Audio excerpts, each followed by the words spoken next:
Assalamualaikum warahmatullahi wabarakatuh. Halo warga Wingit sekalian. Kali ini ada sebuah kisah tentang keluarga kecil yang datang ke penginapan viral yang katanya nyaman dan estetik. Mereka hanya ingin menginap satu malam awalnya, tapi sejak pertama sampai, anak mereka sudah terlihat takut dan terus berbisik ingin pulang. Awalnya orang tuanya mengira anak itu hanya capek perjalanan saja. Sampai mereka masuk ke lorong lantai 2 yang lampunya mati. Di depan kamar 207, saat pintu hampir dibuka, terdengar suara sangat jelas dari arah lorong gelap. Shh, tidak ada siapapun di sana, hanya mereka bertiga. Dan malam itu, mereka sadar bahwa penginapan viral itu menyimpan sesuatu yang tidak pernah muncul di review video manapun. Cerita bermula saat keluarga kecil itu datang ke sebuah penginapan yang sedang ramai dibicarakan di media sosial. Bukan karena mereka benar-benar butuh untuk menginap, tapi lebih karena penasaran. Beberapa minggu terakhir, tempat itu sering muncul di video pendek. Banyak orang bilang penginapannya nyaman, bangunannya klasik, banyak sudut yang bagus untuk foto. Lokasinya juga tidak terlalu jauh dari tempat wisata. Di video, tempat itu terlihat hangat. Lampunya kuning, dindingnya kayu, halamannya pun luas. Ada kursi rotan di teras, ada taman kecil di depan bangunan. Karena itu, mereka memutuskan untuk mencoba menginap satu malam. Anggap saja tempat itu bernama Wisma Lembah Teduh. Bukan nama aslinya. Nama dan daerahnya sengaja disamarkan. Mereka sampai ketika hari mulai sore. Langit mulai gelap, tapi matahari sudah turun pelan. Udara terasa lembab seperti habis hujan. Dari luar, penginapan itu memang terlihat mirip seperti yang ada di video. Tua tapi cukup terawat. Bangunannya besar, beberapa jendela terbuka. Lampu teras menyala kekuningan, suasananya tenang sekali. Tapi justru mereka terlalu tenang. Tempat itu terasa sedikit aneh. Sang ibu turun dari mobil sambil membawa tas kecil. Suaminya mengambil koper dari bagasi. Anak mereka turun paling akhir. Biasanya anak itu selalu ramai kalau sampai di tempat baru. Dia sering bertanya, ini apa, itu apa, kamar itu di mana. Tapi kali ini berbeda. Begitu kakinya menyentuh tanah, anak itu langsung diam. Dia hanya berdiri di samping mobil sambil memegang ujung baju ibunya. Ibunya menunduk dan bertanya pelan, "Kenapa sayang?" Anak itu tidak langsung menjawab. Matanya menatap ke arah bangunan penginapan. Lalu ia bersisik, "Mah, pulang aja." Ibunya masih mencoba santai. "Baru juga sampai, kamu capek ya?" Anak itu menggeleng. "Di sini seram." Sang ibu dan suaminya saling pandang. Mereka belum merasakan apa-apa. Mungkin anak itu hanya capek. Mungkin juga karena bangunnya tua dan suasananya agak sepi. Ibunya lalu mengusap kepala anak itu. "Enggak apa-apa, kita cuma tidur semalam. Besok pagi jalan-jalan ya." Tapi anak itu tetap menggenggam tangan ibunya dengan erat. Terlalu erat untuk anak yang hanya sedang manja. Sesaat setelah itu, mereka masuk ke dalam lobi. Di dalam, suasananya redup, lampu gantung menyala kuning, ada meja resepsionis dari kayu tua. Di sudut ruangan, jam besar berdetak pelan. Tik, tok, tik, tok. Suara jam itu terdengar jelas karena lobi hampir kosong. Padahal tempat itu katanya viral. Sang ibu sempat berpikir mungkin tamu lain sedang berada di kamar, atau mungkin hari itu memang tidak terlalu ramai. Seorang perempuan resepsionis menyambut mereka. Senyumnya ramah, tapi wajahnya terlihat lelah, seperti orang yang sudah terlalu sering melayani tamu dengan cerita yang sama. Sang ibu menyebut nama pemesan. Resepsionis mengecek sebentar lalu menyerahkan kunci kartu dan satu kunci kecil cadangan. "Kamar 270 ya?" Lantai 2, nanti naik tangga sebelah kanan. Suaminya bertanya, tidak ada lift ya? Resepsionis tersenyum tipis. Belum ada Pak, bangunan lama. Sang ibu pun mengangguk aja. Tidak masalah, hanya lantai 2. Tapi saat resepsionis menyambut nama kamar itu, anak mereka langsung menarik tangan ibunya lagi. Kali ini lebih kuat. Ibunya menoleh. Wajah anak itu terlihat pucat. Dia berbisik, "Jangan ke atas." Sang ibu mulai merasa tidak nyaman, tapi tetap berusaha tenang. "Kenapa? Kamu lihat apa?" Anak itu tidak menjawab. Dia hanya menatap ke arah tangga. Tangga kayu di sisi kanan lobi itu terlihat biasa saja, tapi bagian atasnya agak gelap. Lampunya tidak seterang area lobi. Resepsionis sempat melirik ke anak itu, hanya sebentar saja. Tapi sang ibu menangkap ekspresinya. Itu bukan ekspresi bingung, bukan juga ekspresi kaget. Lebih seperti seseorang yang sudah pernah melihat kejadian seperti itu sebelumnya. Sang ibu sebenarnya ingin bertanya, tapi ia menahan diri. Ia tidak mau suasana menjadi semakin aneh di depan anaknya. Akhirnya mereka naik. Sang ibu berjalan di depan. Anak mereka di tengah, suaminya membawa koper di belakang. Setiap anak tangga berbunyi pelan. Semakin naik, suara lobi semakin hilang. Begitu sampai lantai 2, udara terasa berbeda. Lebih dingin, bukan dingin AC, tapi dingin seperti keluar dari dinding tua yang lembab. Lorong lantai 2 memanjang ke kanan dan ke kiri. Kamar mereka berada di sisi kanan. Nomornya 207. Di awal lorong, lampunya masih menyala, tapi semakin ke ujung, cahaya semakin redup. Tepat di dekat mereka, ada bagian lorong yang gelap total. Seperti lampunya mati. Sang suami mencoba menekan saklar di dinding, namun tidak menyala. Ia mencoba lagi, namun tetap gelap. Kayaknya mati lampunya. Sang ibu hanya mengangguk, tapi dalam hati ia mulai merasa tidak enak. Karena gelap lorong itu terasa tidak wajar. Seharusnya masih ada sedikit cahaya dari lampu lain. Tapi bagian ujung lorong itu seperti menelan cahaya, hitam dan pekat. Anak mereka langsung berhenti. Dia tidak mau maju. "Mah, jangan." Sang ibu berjongkok di depannya. "Sayang, kamar kita cuma di situ, sebentar saja. Nanti kalau tidak nyaman, kita bilang ke petugas." Anak itu menggeleng cepat. "Di situ ada yang lihat." Kalimat itu membuat sang ibu diam. Suaminya yang sedang membawa koper juga berhenti. "Siapa?" Anak itu tidak menunjuk. Dia hanya menempel ke tubuh ibunya dan menatap wajah. "Jangan bilang keras-keras." Sang ibu menelan ludah. Ia tidak melihat siapa-siapa. Lorong itu tampak kosong. Tidak ada tamu lain, tidak ada petugas, dan tidak ada suara langkah. Hanya ada karpet tua, pintu kamar yang tertutup, dan gelap di ujung lorong. Akhirnya sang ibu berdiri lagi dan berjalan menuju pintu kamar. Nomor 207 menempel di pintu kayu. Catnya sedikit terkelupas. Ia mengeluarkan kartu kunci. Tangannya mulai dingin, tapi ia tetap mencoba berpikir logis. Ini hanya penginapan tua. Lampu mati itu biasa. Anak kecil kadang punya imajinasi yang besar. Kartu ditempelkan ke sensor. Lampu indikator berubah. Saat tangan sang ibu memegang gagang pintu dan hampir membukanya, dari arah lorong gelap terdengar suara. Jelas sekali. Dekat, panjang. Shh. Semuanya langsung diam. Sang suami menoleh cepat ke arah lorong. Anak mereka memeluk kaki ibunya sambil menangis tertahan. Tidak ada siapapun, tapi suara itu nyata. Bukan suara angin, bukan suara pintu, bahkan bukan suara AC. Itu seperti suara seseorang yang menyuruh mereka diam. Sang ibu menatap suaminya pun menatap balik.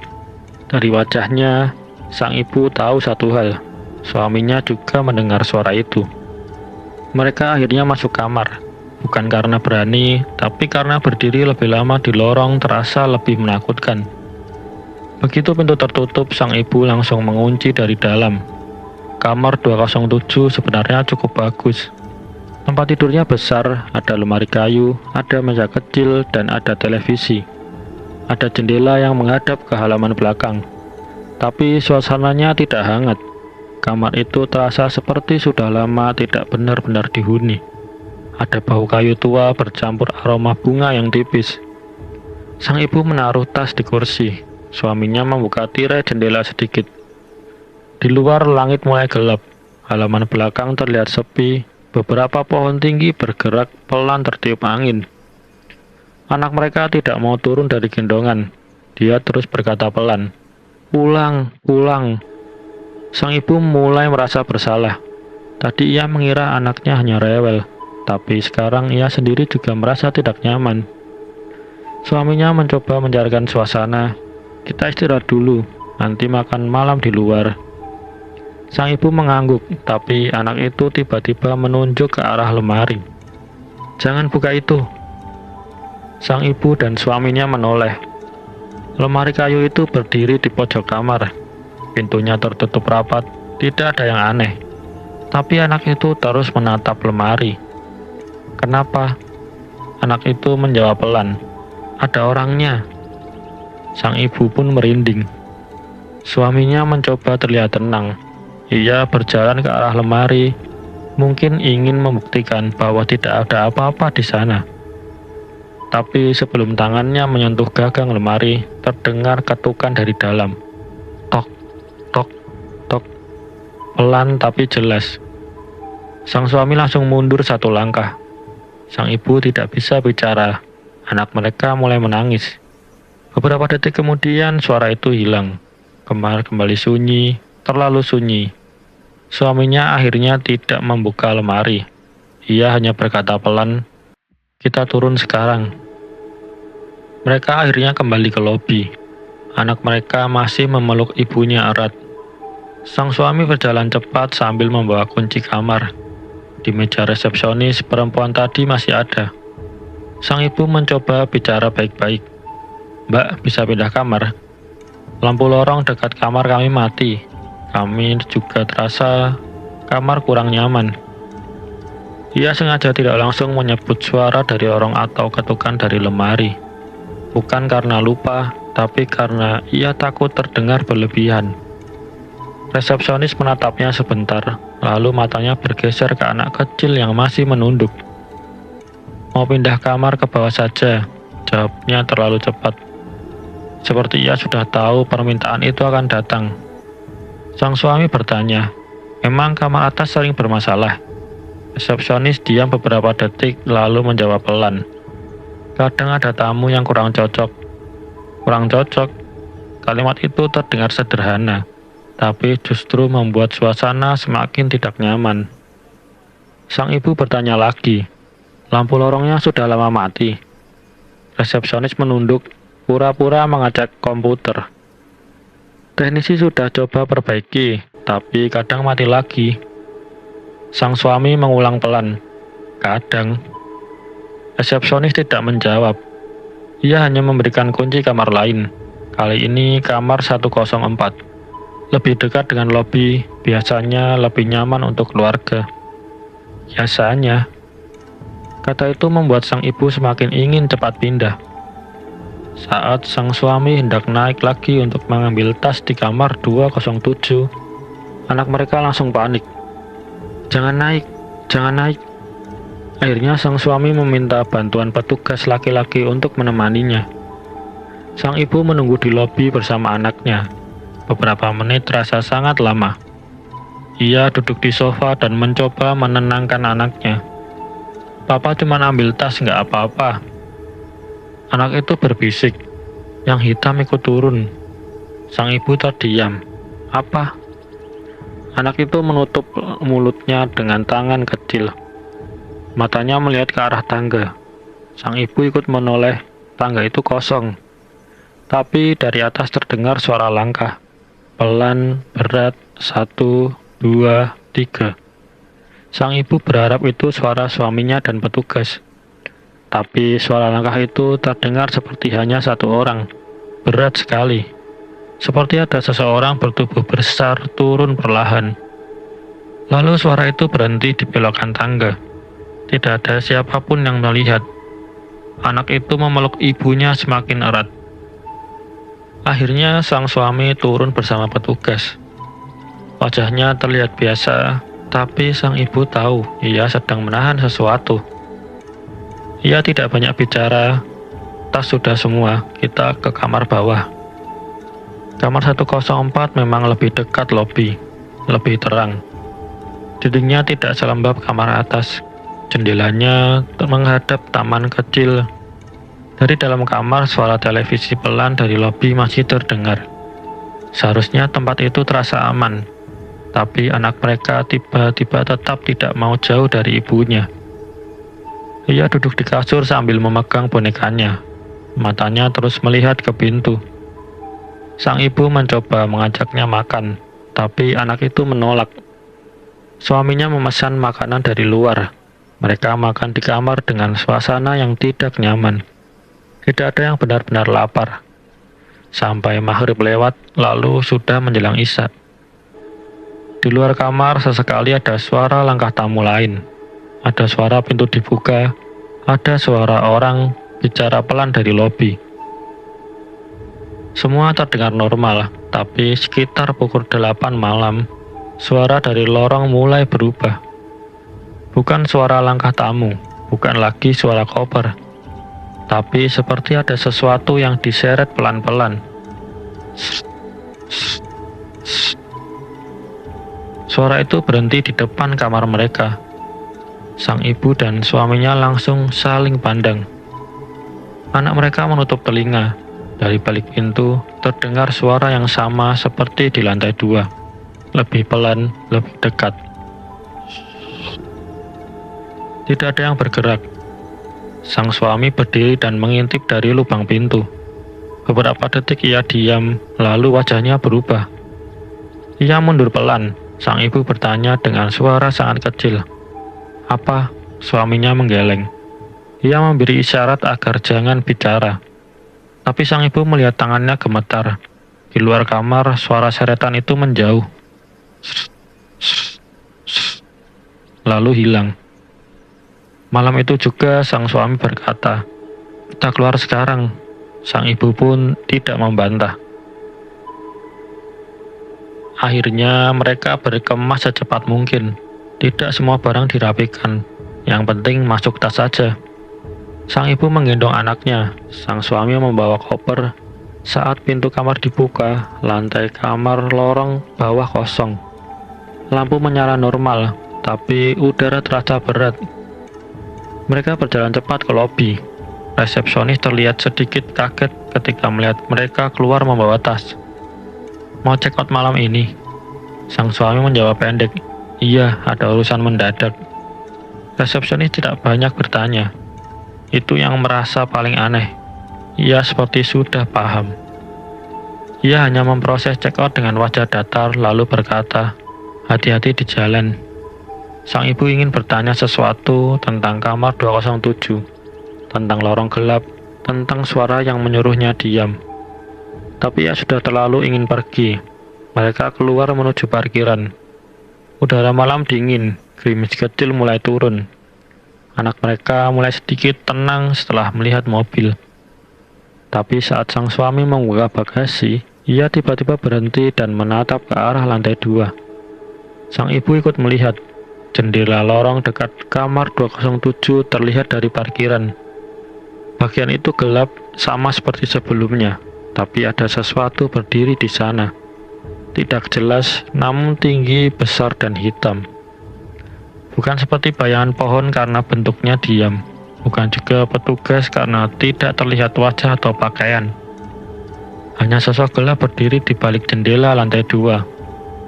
Tubuh ibu terasa sangat dingin. Sang suami buru-buru memasukkan tas ke bagasi. "Masuk mobil." Sang ibu masuk tanpa bertanya. Anak mereka menangis lagi, tapi kali ini pelan. seperti takut suaranya terdengar oleh sesuatu. Mobil dinyalakan. Saat keluar dari parkiran, sang ibu menoleh ke kaca spion. Sosok itu tidak lagi di jendela, tapi di ujung gerbang penginapan ada bayangan hitam berdiri di bawah pohon, seolah mengantar mereka pergi atau memastikan mereka benar-benar keluar. Di dalam mobil tidak ada yang bicara cukup lama, hanya terdengar suara wiper bergerak pelan. Sang ibu memeluk anaknya di kursi belakang. Anak itu akhirnya tertidur karena kelelahan. Setelah jalan cukup jauh dari penginapan, sang ibu baru berani bertanya kepada suaminya, "Tadi kamu lihat apa dari lubang pintu?" Suaminya diam cukup lama. Lalu ia menjawab pelan, "Ada orang berdiri di depan kamar." Sang ibu pun menahan nafas. "Petugas." Suaminya menggeleng. Bukan petugas. Kamu lihat wajahnya?" "Tidak, hitam semua, tapi besar, tinggi. Kepalanya hampir kena bagian atas pintu." Sang ibu langsung teringat ucapan anaknya. Yang hitam ikut turun. Suaminya melanjutkan, "Waktu aku intip, dia berdiri miring, seperti menempel ke pintu. Lalu dia mengangkat tangan ke depan mulut."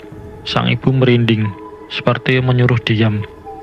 Suaminya mengangguk, seperti ini, menempelkan jari telunjuk ke bibir. Setelah itu mereka tidak banyak bicara. Mereka akhirnya mencari hotel lain di kota terdekat. Tempatnya biasa aja, tidak viral, tidak estetik, tidak banyak spot foto, tapi begitu masuk, anak mereka langsung tenang. Ia bahkan bisa tidur pula sampai pagi. Besoknya sang ibu membuka lagi halaman review penginapan tadi. Anehnya, banyak review bagus. Tapi di antara review itu ada beberapa komentar pendek yang baru ia sadari. Lantai 2 agak pengap. Kamar dekat ujung lorong kurang nyaman. Anak saya nangis terus di kamar atas. Lampu lorong mati tapi katanya sudah biasa. Lalu ada satu komentar yang membuat tangannya berhenti menggulir layar. Komentar itu hanya satu kalimat. "Kalau dengar suara orang menyuruh diam dari lorong, jangan dijawab." Sang ibu langsung menutup ponselnya. Sampai sekarang, keluarga itu tidak pernah tahu apa yang sebenarnya ada di penginapan tersebut. Mereka juga tidak tahu kenapa anak mereka bisa merasa takut sejak awal. Tapi setelah kejadian itu, mereka percaya satu hal. Kadang anak kecil bukan rewel, kadang mereka bukan mengada-ada. Kadang mereka hanya melihat lebih dulu sesuatu yang orang dewasa baru percaya setelah semuanya terasa terlambat. Dan sejak malam itu, setiap kali keluarga itu menginap di tempat baru, sang ibu selalu memperhatikan lorong di dekat kamar. Kalau ada bagian lampunya mati, ia tidak lagi berpikir bahwa itu hanya mati listrik. Ia akan diam sebentar, mendengar baik-baik. Karena siapa tahu dari arah gelap itu ada suara pelan yang menunggu seseorang membuka pintu. Gimana ceritanya warga Wingit sekalian? Membaca cerita ini cukup membuatku merinding ya. Jadi jangan lupa subscribe dan nyalakan lonceng notifikasinya, biar kalau saya upload video lagi kalian dapat notifikasinya warga Wingit. Terima kasih sudah mendengarkan sejauh ini. Assalamualaikum warahmatullahi wabarakatuh.